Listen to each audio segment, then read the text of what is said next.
Welcome to Small Biz Matters with Alexi Boyd. Whether you're listening live on the Community Radio Network or via podcast, here's the show where you learn from experts, be inspired by journeys and discover more about making your small business a success. I'm Alexi Boyd, broadcaster, advocate and small business owner. Let's meet today's guest. So as councils and governments try and balance the needs of the environment, accessibility, urban infrastructure and private developments, small business can often be left the last in the consultation process. But if you've ever attended any kind of small business a key stakeholder consultation group, the new networking event, or even headed to a new venue in an unfamiliar area, you'll learn a key issue for small business is parking. And it's not just for retailers. So how does the government, enterprise and small business find the right balance in this important issue that can affect a small business's livelihood and make it fair? Well, funnily enough, there's an app for that. Michael Doherty, Head of Business Development for Smarter City Solutions, joins us today to explain that with good research by government departments, a fair consultation process and an enterprising tech solution, the balance can be found which supports small business and the entire community in which we live. Welcome to the show, Michael. Thanks for having me, Alexi. It's great to have you in the studio. It's I do enjoy having people live, which is great, and it means that we can have a better chat. And this is a really important issue because the more I thought about it through the week, knowing that you were coming on the program, I realised that it doesn't just affect the bricks and mortar businesses. It doesn't just affect the concept of foot traffic or people who live near the beach or people who have market stalls. This is sort of an overarching problem that affects the entire community. But firstly, why is it so important to small businesses? I believe it's important to small businesses because it's the first step in the experience that a customer or a visitor to your business has. The large end of town, the big shopping malls, they've obviously got the budgets to do the big research, and they know that when someone arrives at their shopping mall, the first thing the customer experiences is the car park, and that trickles all the way down to a very small business. And to your earlier comment, whether it's an office where someone's coming to visit or whether it's a retail store where someone's coming to browse and make a purchase, what sort of mood do you want the visitor to be in when they walk in the door? Have they just gone through too much time and too much grief, or has it been nice and smooth? Is there parking available? Is it appropriately tariffed? It's a first impressions thing. You're absolutely right. I hadn't even thought about that, because if you walk into a shop that you've gone to specifically, which is what we want, and people are experiencing that level of frustration even before they've arrived in the door, sometimes we'll vent and we'll explain that to the shop owners. It's like, well, I can't really control what's going on with council parking, but I'll take it on notice and I'll mention it to my local councillor if I've got that relationship. Like, it's really something that I guess the small business can feel a little bit not only disheartened about, but disconnected with their local community. What a small business do at that point if the parking is inadequate around where they live?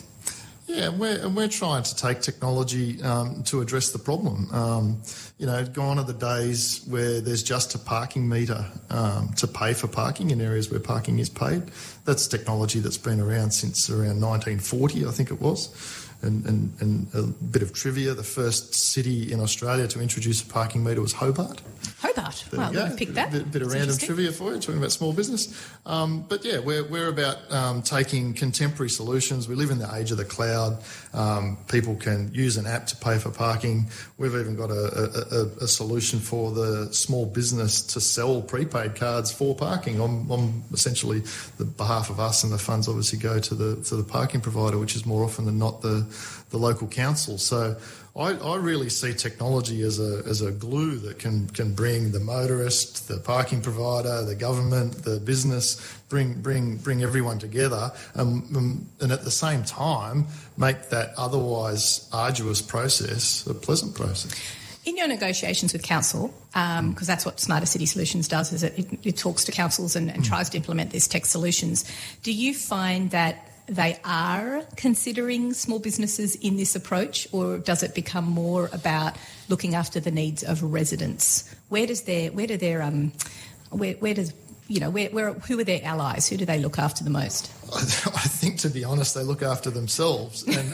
And I was hoping you weren't going to say that. Yeah, what I mean by that, though, is they're often just trying to address an operational issue within their own organisation. So, having people chalk tyres and then go out on workers' comp because they've got a back injury and this sort of thing, that's something that technology can help with. We've got solutions such as licence plate recognition that deals with that, for example. That's really a burning issue inside the organisation, and then follows the political element. So yes, the shopkeepers have said, why don't you do something about this old-fashioned parking process? They've got to satisfy the constituents, which by and large are a combination of the general public and business owners. Because more and more councils want us to live, operate, get our lunch, be in these areas and be in these local communities and exist there rather than commuting, because, we don't want to put extra strain on the trains or the transport unnecessarily to go into the city. So on the one hand, they want us to remain in the areas, but on the other hand, I suppose parking and putting limitations on parking stops us from spending the right amount of time in those places. How do you balance that, the timing issue? It is a balance, and it's yet to be struck, in my opinion. So you've got different levels of government talking about things like the 15-minute city. Should Sydney be broken up into 3 different areas, for example, using Sydney as an example? And yes, that is needing to be balanced with the hub and spoke model. Should I be able to get to a decent commuter station near my home and then commute on the train into the big smoke and not need to park in town, versus if I live in the outer west of Sydney, for example, should I be employed out there? Should I find everything I need out there? And does that need a high-speed rail link between my home and where I want to go? No, it doesn't. It should be a case of I can hop in the car. There's a good infrastructure as far as road network, and when I get to my destination, again, there's good turnover of parking spaces. The process of parking the car or parking the Uber or whatever it might be is a streamlined one, and it's all fair and equitable, so that parking's charged for what you use. And again, this concept of the old-fashioned parking ticket machine where you put money in and you've got a fear of getting an infringement, so you overfeed the meter. Technology addresses little elements like that as well. So we're just trying to take a whole bunch of benefits that technology brings to the act of parking and push them all forward through local government and let them, and in turn the constituents and business owners, enjoy the benefits. So one of the things I like about the Smarter City Solutions is the fact that you can top up, even if you're sort of located in a cafe or something and you go, oh crap, I've come to the end of my 2-hour limit. I need a little bit more time to buy some more food and support a local small business. Yeah, that's right. So I think we've all been there. We've got to go to a business meeting. We've got to go and visit the dentist or whatever it might be. We're standing at the parking ticket machine going, how long is this actually going to take? It might take an hour and a half. What the hell? I'll put 2.5 hours worth of money into this thing. And to your point, it's a lot more fair and equitable, to reuse that phrase. If I pull up, I press start on an app, I go and do what I've got to do, I come back to the car, I press stop, and then prorated per minute is the amount of money that I need to have paid for occupying that space, and I leave. Why not implement those technologies across all councils? Do you get pushback from council because they won't get that little cream on the extra bit, because people aren't parking for 2.5 hours, they're parking for 2 hours and 16 minutes? That conversation has come up from time to time, but there is a flip side whereby someone popping into a cafe to quickly grab a takeaway coffee in the past would not have bothered purchasing a ticket. They'll take the risk. They look up and down the street, they can't see the parking officer. When you've got a start-stop app, it's nothing to go start, wait in line for a coffee, grab the coffee, get back to the car, stop, pay 47 cents or whatever the parking tariff is. So yeah, things balance out what they might have enjoyed as far as unfair and not so equitable revenue with people overfeeding the meter gets balanced out on the other side. So I want to ask you about that equitable question in relation to small business, because as I mentioned at the beginning of the show, it feels as though their needs or consulting with small business or even understanding small business is so far down the chain of command and requirements or priorities when you run a council. So what are some of the ways that councils are forgetting about small business? You mentioned in our pre-prep that, for example, the City of Sydney are trying to remove parking for competing reasons like putting in extra bike lanes. How does your relationship with councils speak on behalf of small business in that way? Yeah, I think your question talks to the theory of what we're going to be doing in the future and the practice of what we're doing now. So there's a lot of talk about driverless vehicles, for example. There's obviously a drive to have vehicle ownership go down, and we start using mobility solutions, such as Uber and the like. And what we're talking to local government about is the now, the today, and taking technologies that just, again, remove something as old-fashioned as a parking ticket machine, or removes a permit off the windscreen of a car. And not only does those obvious things as I just described them, but brings all these other benefits like the mechanism of paying and the ability to connect it to your payments, and the lack of cash collection for the council. And there's all these very numerous and yet important benefits to the council that they can enjoy today, and I believe build a path towards that futuristic situation of, hey, I've got an app in my hand, I can do a range of things with it. I might pay for the train, I might call a rideshare service, or I might pay for parking. We just want to bring all of that together, and when you've got a cloud-native solution such as ours, it really creates a foundation for that to happen. Does your solution also provide data to councils where they can start to analyse the reason behind why people are visiting the area, and therefore, understand that one of the main draw cards for any area in Sydney is having a thriving small business community that people want to visit?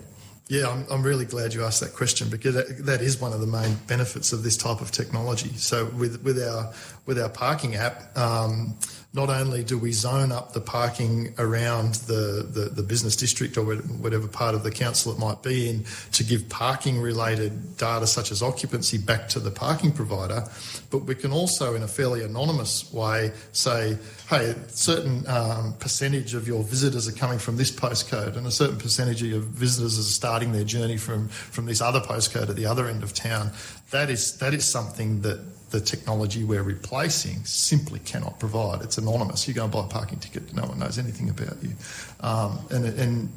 Again, even with license plate recognition technology, which is used for a range of reasons, including infringement issuance, we can provide a report to say there's a certain percentage of repeat visitors to this street.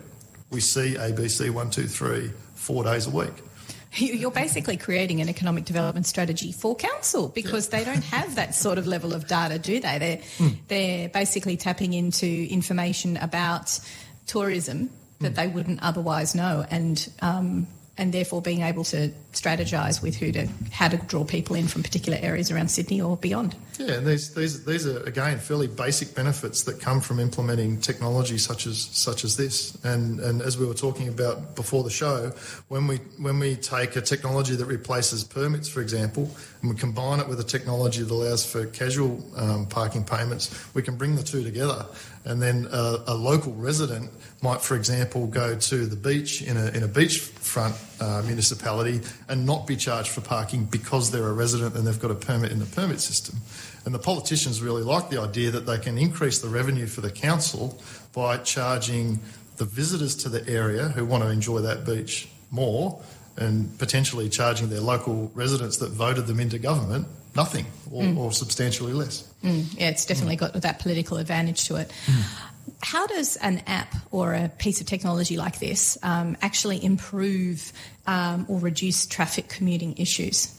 Yeah, and we're seeing the apps in the industry broaden out and offer more than just a payment mechanism. So when you bring in complementary technologies such as sensors and camera-based technologies that are constantly looking at whether a parking bay is occupied or not, you've got some fantastic benefits such as real-time availability in information in the parking app. So there's a figure that gets broadly thrown around in our industry, so much so that I think everyone just takes it as truth and gospel, and that is that 30% of traffic in a central business district is traffic looking for a park.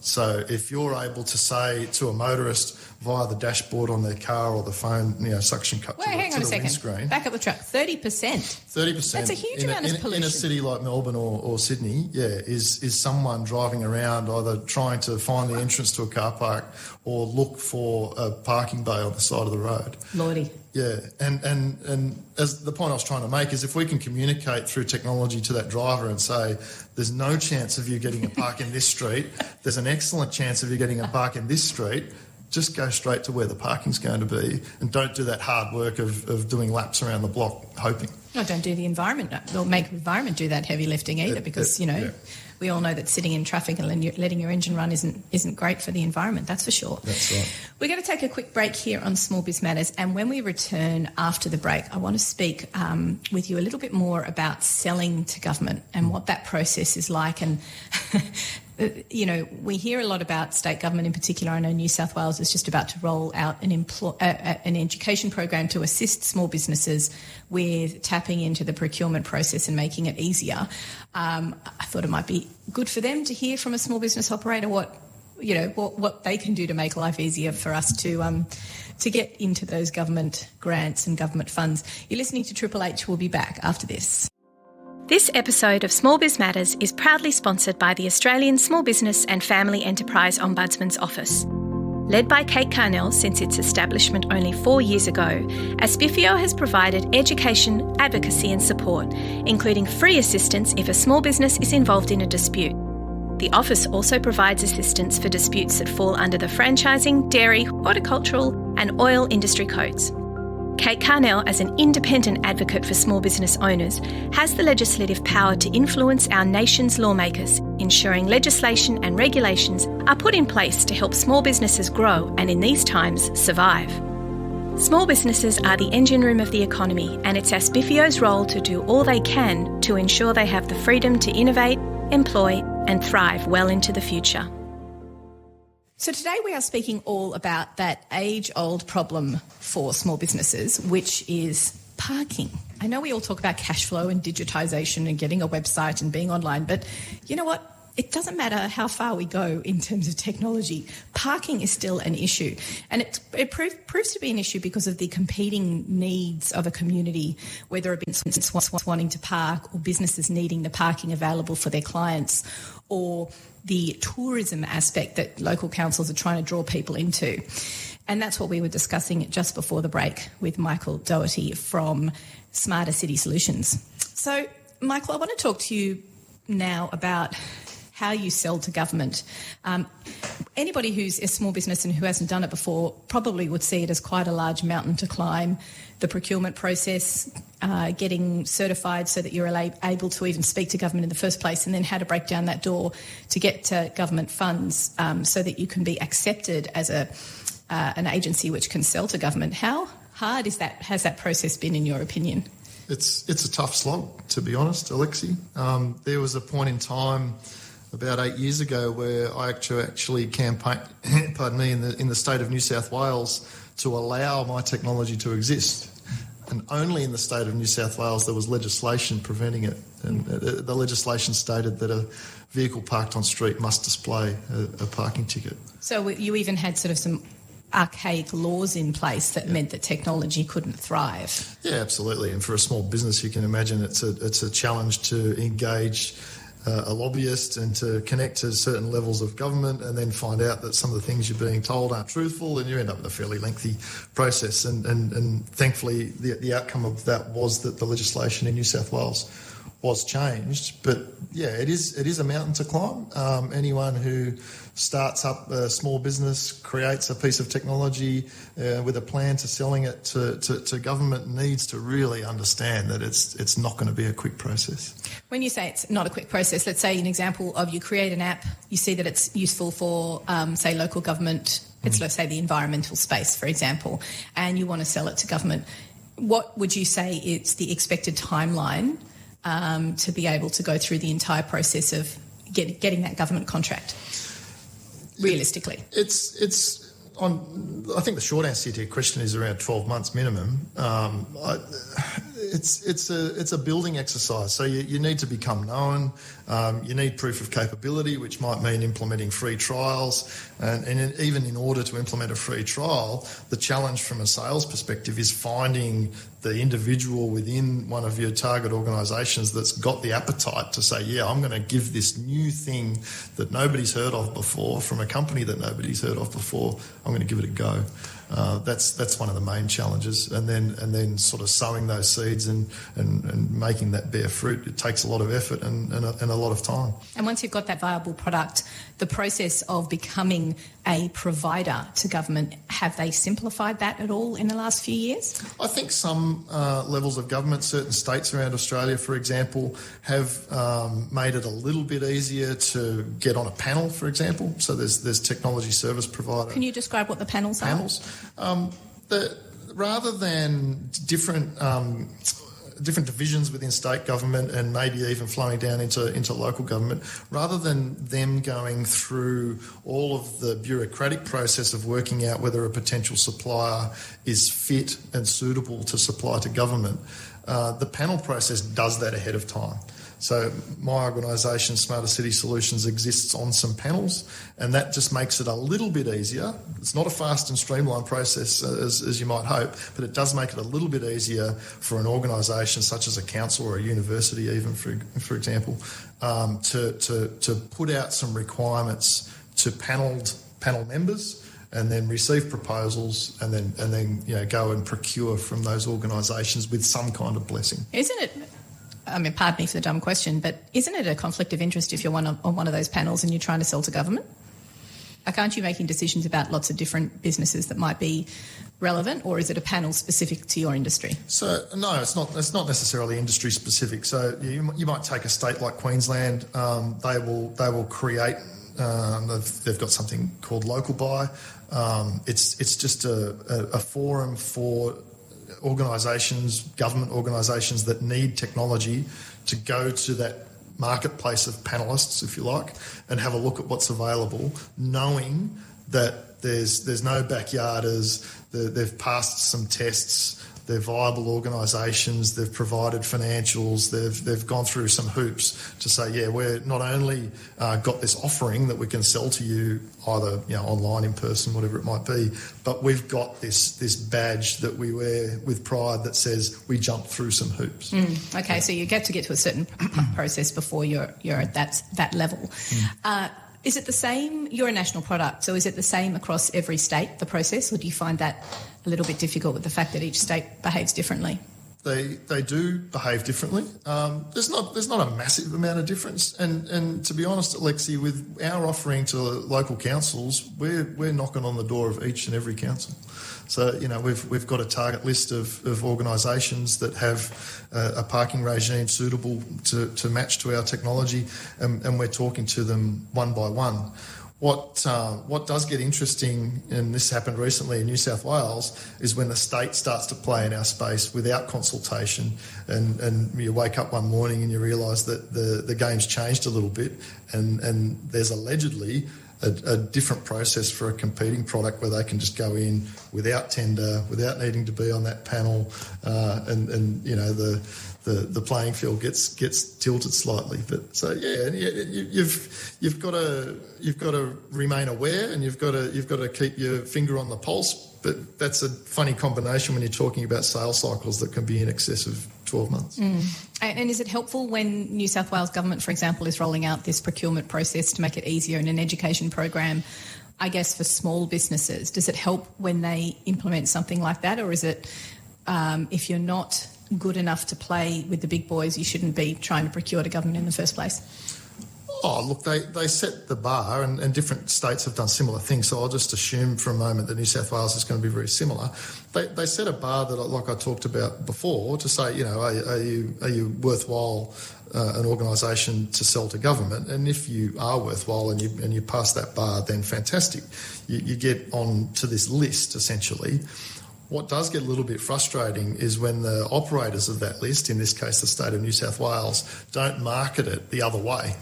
So if I've got my local government organisation just doing what they've always done, just going to their contacts or going out with an advertisement in the paper and bypassing this panel, you start to call into question what's the value of the procurement facility that the state's put in place. So that process is really important, because I know that, we hear all the time about local governments getting into trouble because they're going outside of the process and it's jobs for the boys, and that's not a great process. Have you come across any other situations where it's a little bit where, say, state governments have bypassed the procurement process and gone and given, oddly, a contract to a company that didn't seem to go through that procurement process like they should? Yeah, up until a couple of years ago, the answer to your question was no. But very recently we've seen, as I was alluding to before, in the parking payment app space, where we've now got New South Wales government as a competitor, a direct competitor to us. And what really hurts is that A, didn't involve much consultation with our industry, and B, meant revenue obviously taken out of my sales pipeline and put into the state governments. But they align themselves with an old-fashioned parking machine company in the process. So the thing really seemed a bit strange to me. So yeah, if we were a smaller organisation than what we are today, having been in business around 10 years, it would be potentially threatening to our future existence. I'm confident that we'll survive, and we do a lot of business outside of our home state of New South Wales. But yeah, that question that you ask is certainly quite topical at the moment. And it sounds to me like you've got a certain amount of confidence in the process to make sure that those procurement panels continue and are adhered to at all levels of government. And in that way, that keeps the process fair. Would you say that's at the moment the most fair process, rather than government departments going out and doing something outside of those?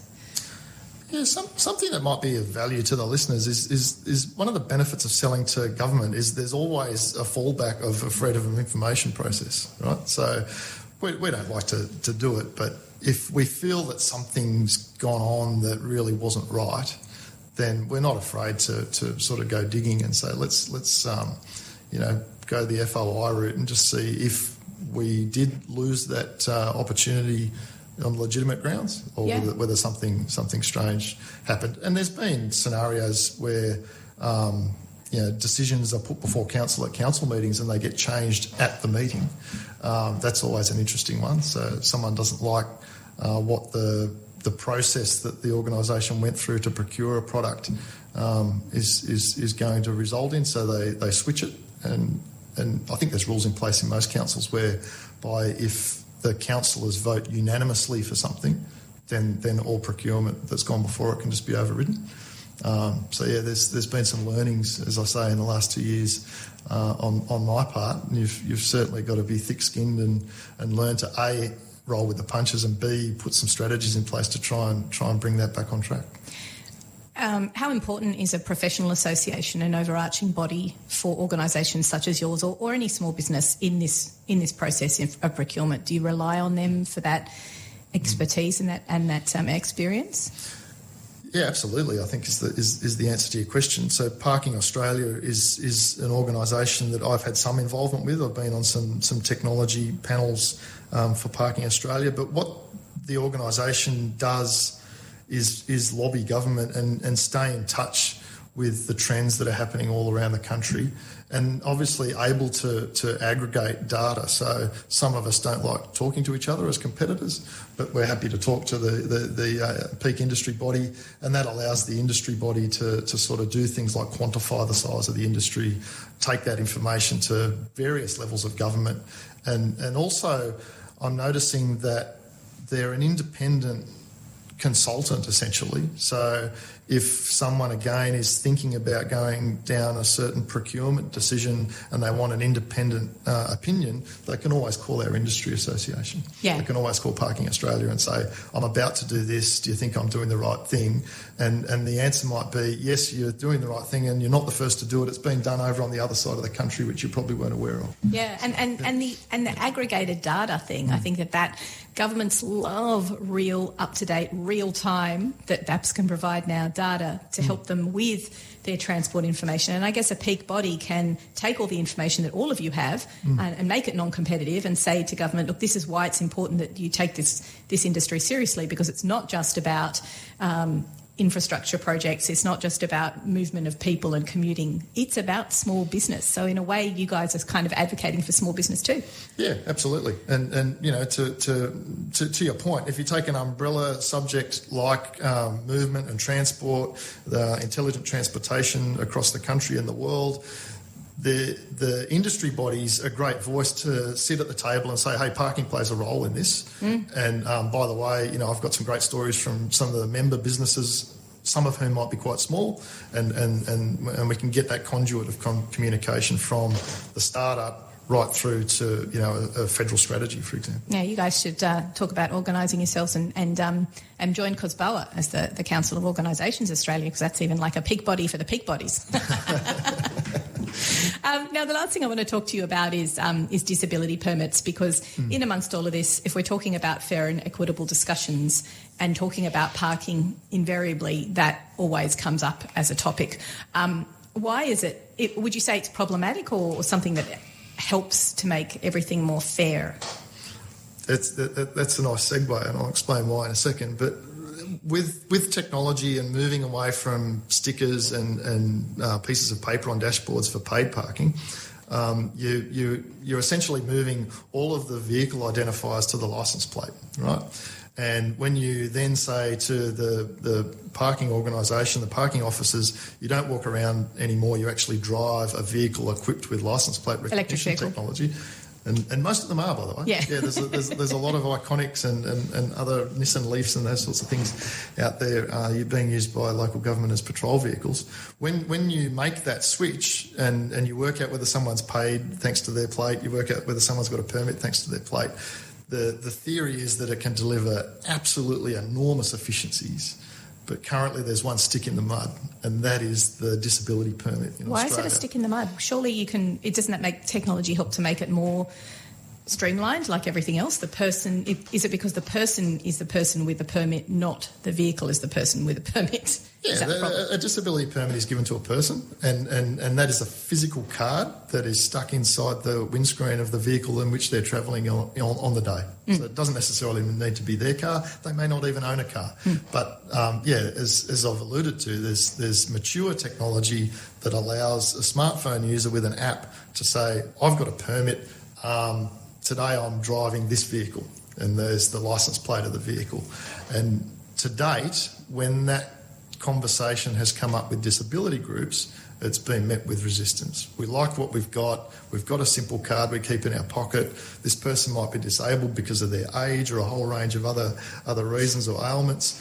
We don't want them to have to mess with what I suppose 5 or 10 years ago was this new fandangled thing called a smartphone. But I believe in 2021 we're at the age now where we need to be able to say there's actually benefits in not having to carry around this silly card. Let's get the person caring for the disabled person or the disabled person themselves using a very simple process where we switch a permit on based on the licence plate in an app, and that then completes the process and allows local government, which are funded by you and I, to work very efficiently and not have pairs of parking officers walking the street and essentially being very inefficient. I do understand where they're coming from, though, because obviously somebody with any sort of level of ability may struggle with an app or may struggle with even using a phone, and even may struggle with the concept of change if we're talking about a sort of a mental health condition. So it is a balancing act. But interesting to see that something that archaic as a piece of paper and a sticker that goes on a car is still the thing that is a stumbling block for the progression of the industry as a whole. Look, it's been a fascinating discussion. I really appreciate you coming into the program because, like I said, this is a touch point, parking as an issue for so many different aspects of the communities in which we live. But as we grow as a society, governments in particular are trying to keep us living, working and behaving and living in our local areas and shopping in our local areas, and that's certainly good for small business. And I think technology like this is certainly good for small business. How can people find out more about your product and what you do, Michael? So we're always working on our website, which is smartercitysolutions.com. Check it out. There's contact details on there. We're always open to have a conversation with anyone at any level when it comes to their parking challenges. And it's topical. We're actually having some parking challenges in our own business at the moment as we grow. We bring on more staff. So there's an app for that.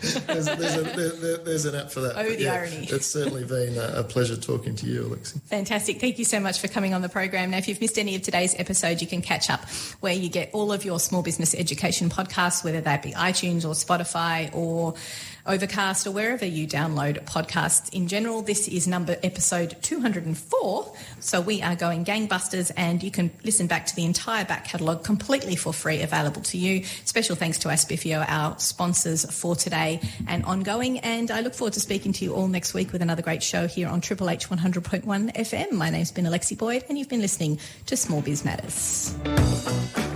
This week's episode was proudly broadcast from Triple H Studios in Sydney, Australia, and sponsored by the Office of the Australian Small Business and Family Enterprise Ombudsman. If you've enjoyed listening, go ahead and give us some thank you stars on your podcasting platform. It would be much appreciated.